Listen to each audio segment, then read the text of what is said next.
நாமம் போட்டா நல்லா நடிப்பேன்னு சொன்னடா நான் தலை வந்துகிட்டு பெரிய இடம் ரீசெண்டா நடந்துக்க. இவரு ரொம்ப டீசெண்டா இருக்கிறாரு. காவா ஓரத்துல கஞ்சா அடிக்கிற மாதிரியா இருக்கிறாரு.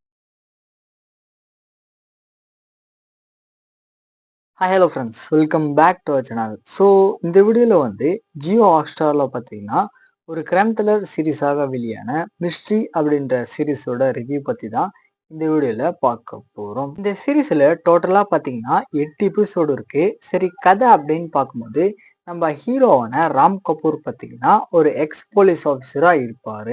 இவரை பற்றி சொல்லணும் அப்படின்னா எந்த ஒரு காம்ப்ளிகேட்டடான கேஸாக இருந்தாலுமே இவரு பார்த்தீங்கன்னா அதை ஈஸியா சால்வ் பண்ணக்கூடிய ஒரு திறமை மிக்க நபரா இருப்பாரு.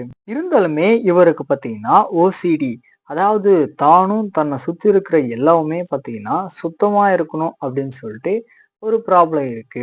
இதுக்கப்புறம் வந்து இவர்கிட்ட இருக்கிற அந்த திறமையை பயன்படுத்தி அன்அஃபிஷியலா ஒரு சில கேஸ் எல்லாத்தையுமே பார்த்தீங்கன்னா எடுத்து இன்வெஸ்டிகேஷன் பண்ணுவாரு. இதுக்கப்புறம் என்னாச்சு அப்படின்றது தான் இந்த சீரீஸோட கதைக்களமா இருக்கு. மெயினா வந்து இந்த சீரீஸோட ஹீரோவான ராம் கபூருடைய ஆக்டிங் எல்லாம் பார்த்தீங்கன்னா அவரு கொடுத்துருக்கிற அந்த கேரக்டருக்கு ஏற்ற மாதிரி தரமான ஒரு ஆக்டிங்கை கொடுத்துருப்பாரு. சீரீஸோட ஸ்டோரி வைஸ் அப்படின்னு பார்த்தீங்கன்னா ஒரு சில இடங்கள்ல வந்துட்டு கொஞ்சம் வித்தியாசமாவே பண்ணியிருப்பாங்க. அது நல்லா இருக்கும் பார்க்கறதுக்கு. ஸ்க்ரீன் பிளே வைஸ் அப்படின்னு பார்த்தீங்கன்னா ஒரு சில எபிசோடு வந்துட்டு நல்லா இன்ட்ரெஸ்டிங்கா கொண்டு போறாங்க.